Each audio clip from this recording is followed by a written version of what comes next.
attentional octopus that's parked in the front of your brain. So here we go. We've got our attentional octopus. It's got 4 arms, can hold 4 items. What is long-term memory? It's this kind of, it's everywhere in the brain, but I'm model it. Oh, this is going in and out, isn't it? I'm going to model it as something. See, is this sounding okay to you guys? Because it kind of goes in and out to me. It's okay. Okay. So this this long-term memory is. I'm going to model it as a set of lockers, and these lockers have stored inside of them sets of links that you've created because you've learned something. So when you are learning something, your working memory is working really, really hard to try to understand the material. So, but once you understand and you practice with that material, you've created essentially a set of links. And then it's almost like this computer subroutine that whenever you need it, your working memory can just reach out and grab that set of links, and that those sets of links do the neural processing for you because you've already learned how to do something. So I'll give you an example of that. And this relates to our younger daughter, Rachel. So we're sitting around the dinner table one evening, and I asked the girls, I said, I need someone to model backing up a car really badly. My daughter Rachel's like, Mom, I got it. I can do that. So this is Rachel backing up a car. And she actually had learned not that long before how to back up a car. So she's modeling what it was like for her as she was backing up the car. And watch her little face here. It's like, oh, do I look in the front mirror? No, the back mirror. Oh, no, wait. Oh, wait. Do I go forward? No, back. No. And then off she goes into the ditch. So when you are learning anything, whether it's backing up a car, a procedure in mathematics, some new language concept, something in philosophy, you are, in essence, learning something really tough, and your mind has to put together those ideas. You have a heavy cognitive load. You don't have any arms left on your attentional octopus to hold anything else. But once you've learned those ideas, right, she learned how to back up a car, all she has to do is think, I want to back up the car, and she pulls that set of links to mind, and she's got other arms of her attentional octopus free. She has a light cognitive load. She can think about, do I need to buckle my seatbelt, or what's the song on the radio? Working memory, she's got other arms available for more complex thinking. So when you learn something well, you practice with it. So this is what you want your students to do. You want to have some creative element in a good test. But you also want to test, do they know the basic fundamentals? If they've prepared well, they will know those basic fundamentals. Then their working memory comes up and says, oh yeah, you know, oh, I know that idea. Oh, my professor wants me to connect it with this other idea, and maybe even this third idea. So the creativity is much easier to do because you practice with the materials. Students will sometimes come up to me and say, you know, I didn't test well because I suffer from test anxiety. That's true. Some students really do suffer from test anxiety, but generally what I find is students who think they suffer from test anxiety, I'm told by their teammates, they don't practice, they don't do homework with their teams, they haven't actually studied the material, so they sit down to try to do a test, and it's their working memory is going crazy trying to figure it out. They think it's test anxiety, but it's actually, they're just trying to learn the material. So because we haven't taught students what it means to learn effectively, they can kind of come to these very erroneous ideas about what it takes to learn well. Experts of all all types are, their common factor is they have lots and lots of sets of links. So I want to switch gears a little bit, and I want to give you just a little bit of background that's relevant for understanding some of the deepest levels of how we learn. So I'm going to talk about, remember I talked about how sets of links, you create sets of links in long-term memory? Well, the way you do that is your working memory creates those sets of links, and they go via the hippocampus into long-term memory. And they go via something called the trisynaptic pathway. So you learn a fact, and it goes right there through the hippocampus, the trisynaptic pathway, into long-term memory. Another fact, same thing, through the trisynaptic pathway. But all these facts that you're learning also funnel at the same time, they're being processed through something called the monosynaptic pathway.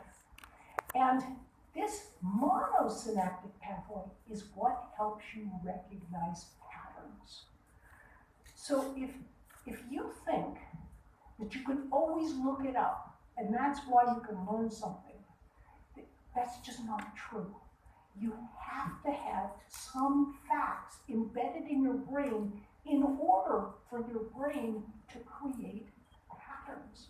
If you want to have number sets, you need to have some basic facts embedded in your brain. Would I know how to speak Urdu if I just looked it up on Google Translate?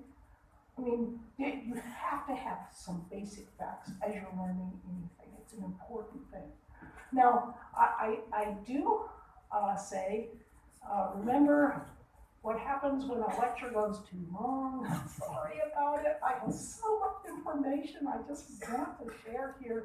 But what is happening when a lecture goes too long, you're getting all this information, it's going into your hippocampus, but you're exceptional here. So I know your hippocampal buffers are really big in Pakistan, but it goes in there, and when you're able to take a little tiny break, it offloads that information from the hippocampus into long-term memory.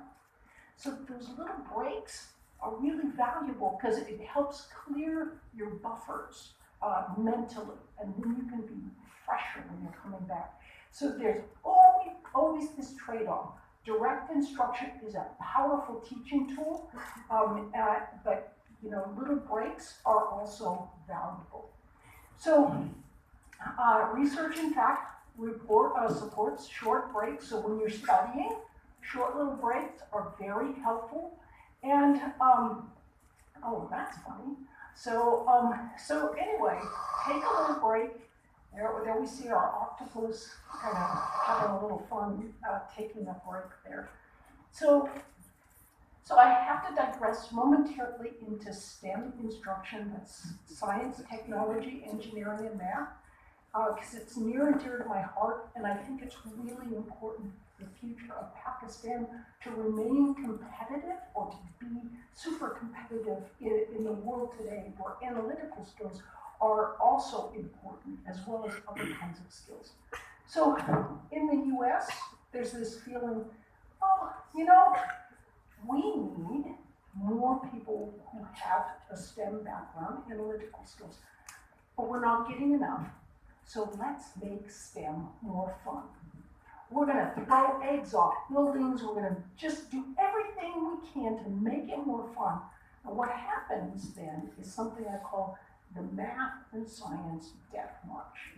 Because everything is fun, fun, fun until you go to the university and you take your first calculus course, and then it's not fun anymore, and then people just change their majors. So to give a little background into why this can be happening, there's two different basic types of knowledge, and this grows from evolutionary theory. There's what I'll call the easy stuff. Babies come out and within days, they can recognize faces. This is a really hard thing to do. I mean, if universities had their way, they'd be like, the only way you can recognize faces if you take a graduate level course on facial recognition. But infants can do it in a matter of a couple of days.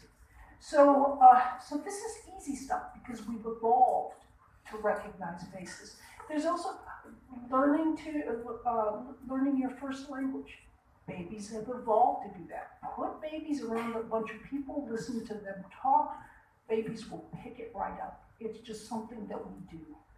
Okay, but then there's the harder stuff. And this hard stuff are things like reading and writing. Okay, let's take that same baby and put it around a stack of books. Baby gonna pick up how to read. You need instruction in order to be able to help kids repurpose their neural circuits because they have not evolved to learn how to read.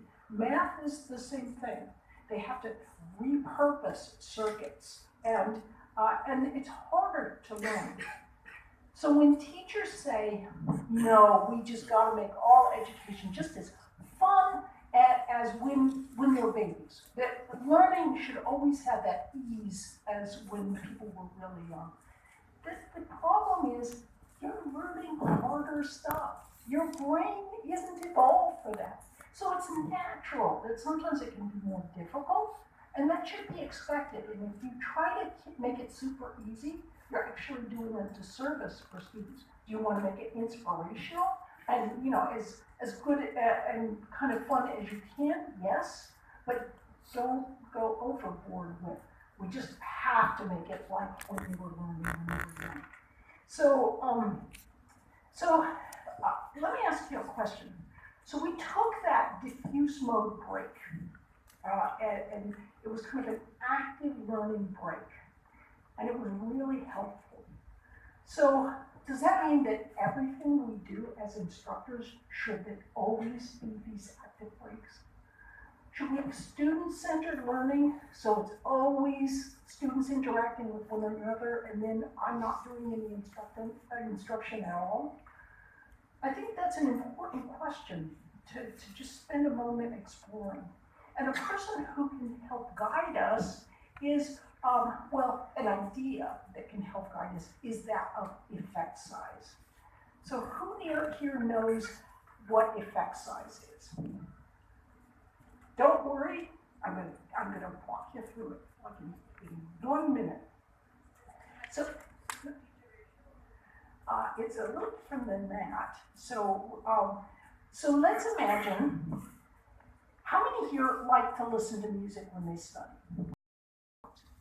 But when something falls out, something else comes in, and these individuals are often more creative, very creative. Do you have to work harder to keep up with a sort of intellectual Jones that have a very sticky working memory? Yes, you do, but you would almost certainly not want to trade the creativity that poor working memory can give you.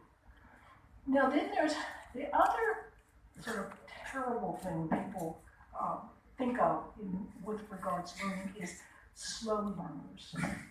So some people, well, for example, in my class, I may be teaching statistics or probability. I ask a really complicated question, and as soon as the question comes out of my mouth, someone sitting in the first row, hand in the air, got the answer. And you can almost see the rest of the class going, well, what's in it for me? I'm never going to be as fast a learner as that. And it is true. Some people they've got like race car brains. They can get to the finish line really fast. Other people have more like hiker brains. They get to the finish line, but it's a lot slower. But think about the differences between what those two kinds of brains experience. Race car, everything goes by in a blur. For the hiker, they can reach out, touch the leaves, hear the birds, and see the little rabbit trails, completely different experience, and in some ways, far richer and deeper. Now, my hero in science is a man named Santiago Ramon Cajal, and Cajal was a terrible learner. He really, really struggled to get information from working memory into long-term memory, to try and hold information in working memory. He was a real problem in schools. He was kicked out of several schools, and he eventually won the Nobel Prize and is now considered the father of modern neuroscience. And Cajal was asked, what did you do that was so different? And he said it was two factors. One was he was persistent.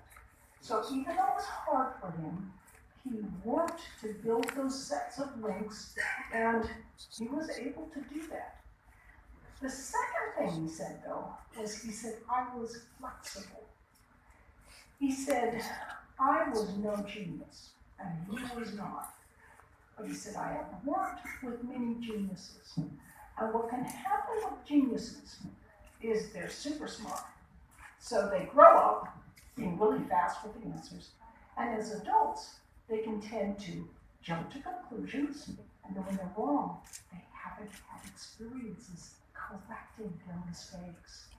So what happens? They inflexibly retain their ideas and just use their intellects to justify why they must have been right after all.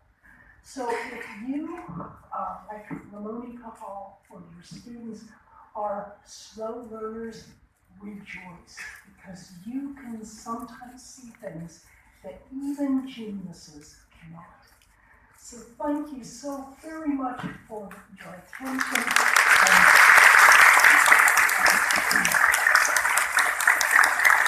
I'll be going to the